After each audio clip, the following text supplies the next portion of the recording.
15절에 보니까 정의를 행하는 것이 의인에게는 즐거움이요 죄인에게는 패망이니라 그랬습니다. 예, 정의, 하나님의 중요한 속성이라 그랬습니다. 공의 또는 정의, 의 이렇게 표현되는 하나님의 의로우신 속성은 하나님의 사랑, 인자하심과 더불어서 하나님의 대표적인 두 가지 속성이죠. 하나님은 공의와 사랑의 하나님, 또 인자와 정의의 하나님 이렇게 우리가 정의할 수가 있습니다. 그렇기 때문에 정의를 행하는 것이 의인에게는 즐거움이다 그랬어요. 구약 성경에서 의인, 악인 이렇게 이야기할 때는 가장 중요한 그 기준이 하나님을 경외하느냐 그렇지 않느냐에 있다고 그랬습니다. 하나님을 경외하는 의인에게는 정의를 행하는 것이 즐거움이 될 수밖에 없죠. 하나님을 경외하니까 하나님의 대표적인 속성인 정의를 행하는 삶이 그에게는 큰 기쁨이 됩니다. 예, 우리 인생에 참 여러 가지 기쁨이 있지만은 또 세상이 주는 기쁨도 있죠. 그러나 마르지 않는 샘과 같이 우리에게 지속적인 기쁨, 영원한 기쁨을 주는 것은 하나님의 뜻을 따라 살아가는 삶 속에 있음을 믿습니다. 하나님의 뜻을 따라 살 때. 예, 그래서 여기 21절에도 보면 공의와 인자를 따라 구하는 자는 생명과 공의와 영광을 얻느니라 그랬어요. 예, 공의와 인자 또 나왔네요. 하나님의 이 두 속성. 공의와 인자를 따라 구한다는 것은 결국은 하나님의 뜻을 따라 산다는 뜻이거든요. 예, 하나님의 뜻을 따라 살아갈 때 그 삶에 생명이 있고 공의가 있고 영광이 있다 하는 것입니다. 할렐루야. 예. 그래서 우리가 이 한 번뿐인 짧은 인생을 살 때 어떻게 살아가야 할까요? 우리 방금 부른 찬송 가사처럼 내 평생 소원 이것뿐 주의 일 하다가 이 세상 이별하는 날 주 앞에 가리라. 할렐루야. 예. 어떻게 사는 삶이 가장 보람 있고 가치 있는 성공적인 삶일까요? 주님의 뜻을 따라 살아가고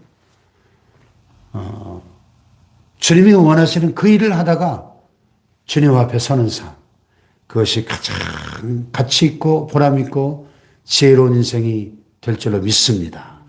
그것이 바로 공의와 인자를 따라 구하는 삶이죠. 그 삶에 생명과 공의와 영광이 있게 될 것이다. 오늘 성경은 말씀하는 것입니다. 그래서 우리는 계속 지금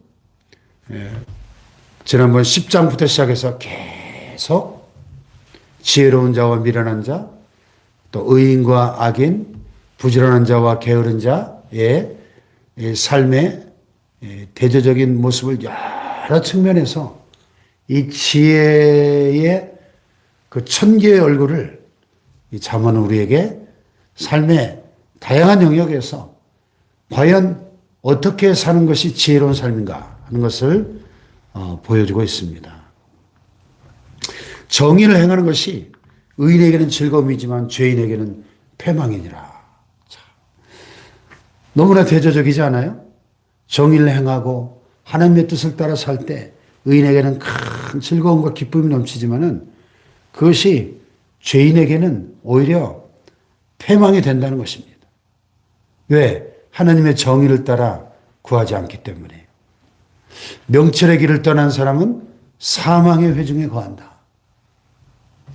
명철의 길을 떠난 사람, 하나님의 말씀을 떠난 사람, 하나님의 뜻을 따라 살지 않는 사람, 그 사람은 사망의 회중, 죽은 자들의 그 모임 속에 살아가게 될 것이다. 예. 사망의 길로 가는 것이다 하는 것입니다. 그래서 지혜는 취사 선택의 문제가 아니라 이것은 사느냐 죽느냐 생사의 문제다. 생사의 문제. 우리는 생명의 길로 나아가기 위하여 지혜로운 자의 삶을 선택할 수 있기를 축복합니다. 자, 17절에 보니까 연락을 좋아하는 자는 가난하게 되고 술과 기름을 좋아하는 자는 부하게 되지 못하느니라. 예. 지혜의 길을 벗어난 미련한 자는 파티만 좋아하고 술과 기름, 세상의 쾌락과 세상의 즐거움을 추구하기 때문에 결국은 그의 삶이 피폐해질 수밖에 없다. 이건 뭐 당연한 경제 논리기도 하고 우리 인생의 보편적인 진리기도 하죠. 그러나 비단 경제적인 측면뿐만 아니라 그의 인생 자체가 이 세상의 쾌락과 향락, 세상의 즐거움만을 추구하는 삶에는 반드시 황폐함이 찾아올 수밖에 없다 하는 것을 교훈하고 있는 말씀입니다. 악인은 그래서 의인의 속전이 되고 사악한 자는 정직한 자의 대신이 된다.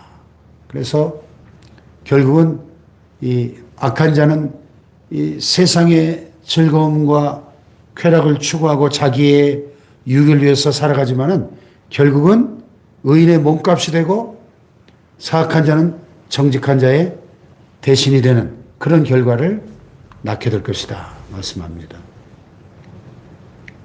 다투며 성내는 여인과 함께 사는 것보다 광야에서 사는 것이 낫다. 가정의 행복의 본질이 뭡니까? 서로 사랑하고 화목하고 서로 감사하며 사는 삶에 가정의 진정한 행복이 있지 않습니까?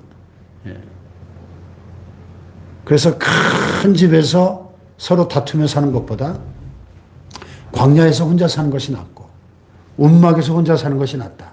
이런 표현이 잠언에 자주 나옵니다. 사랑과 화목이 넘치는 그 가정을 세워가는 것이 지혜로운 삶이겠죠. 그런 지혜 있는 자의 집에는 보배와 기름이 있다. 윤택하고 풍성한 삶이 지혜자의 집에 넘칠 것입니다. 그런데 미련한 자는 이것을 다 삼켜버린다. 이 가정의 평화와 행복과 풍요로움을 다 허물어버리는 것이 미련한 자의 삶이다 하는 것이죠. 또 지혜로운 자는 그의 삶에 승리가 있습니다. 용사의 성에 올라가서 그 성이 의지하는 방벽을 헌다.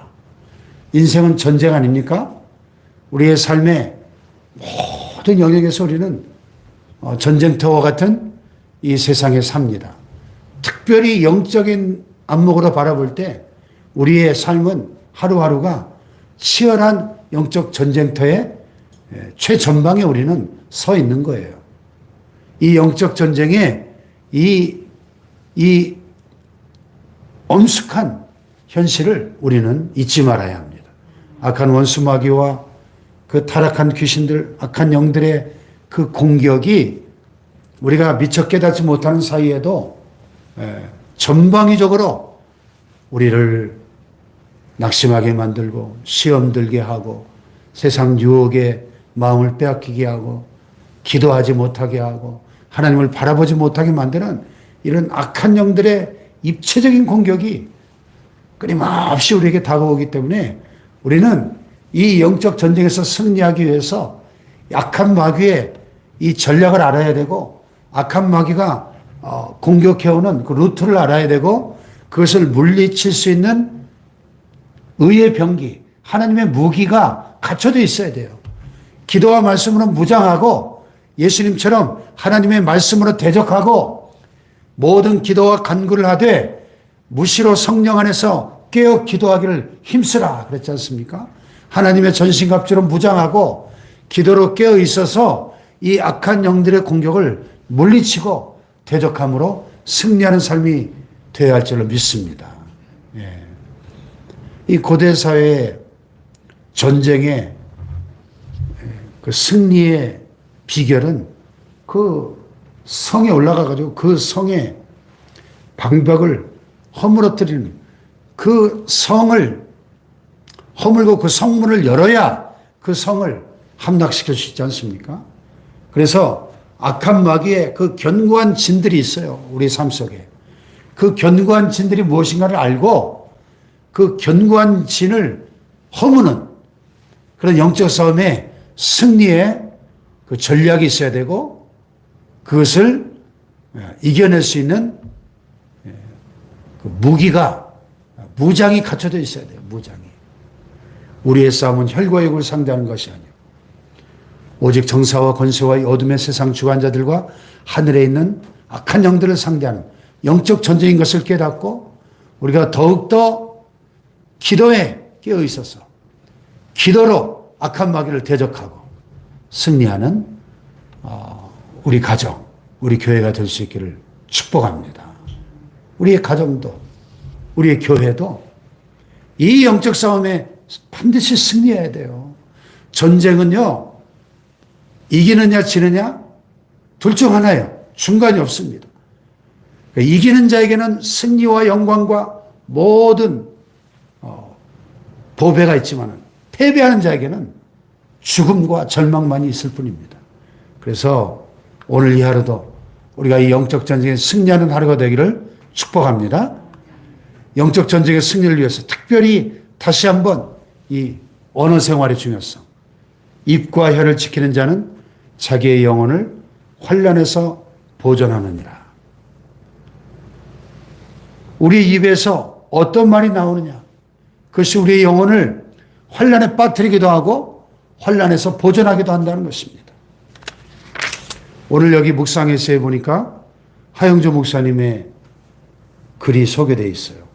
제목이 침묵만 잘해도. 우리가 받는 고난은 대부분 말을 잘못해서 온다는 것이죠. 침묵만 하고 있어도 인생의 절반은 편안하게 살 수 있다는 것입니다.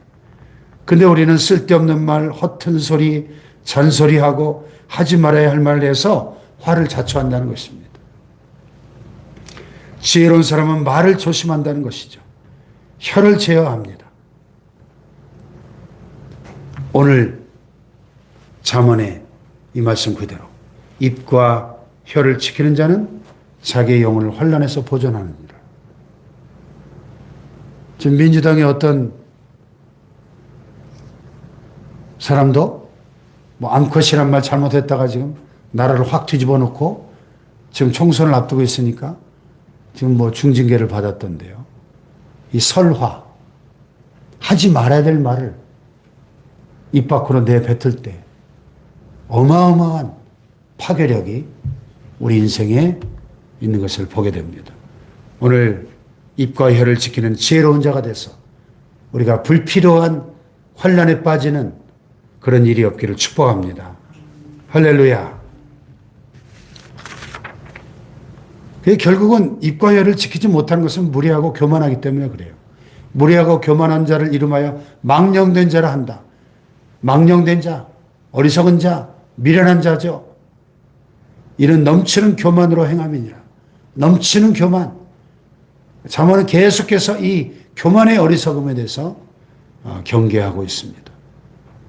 겸손한 것이 지혜고 겸손한 것이 존귀의 앞삽이다 그랬어요. 그래서 이 하루도 하나님 주시는 지혜로 겸손히 하나님을 의지하고 지혜로운 자의 길로, 생명의 길로, 정의의 길로 나아가시기를 주님의 이름으로 축복합니다. 기도하십시다.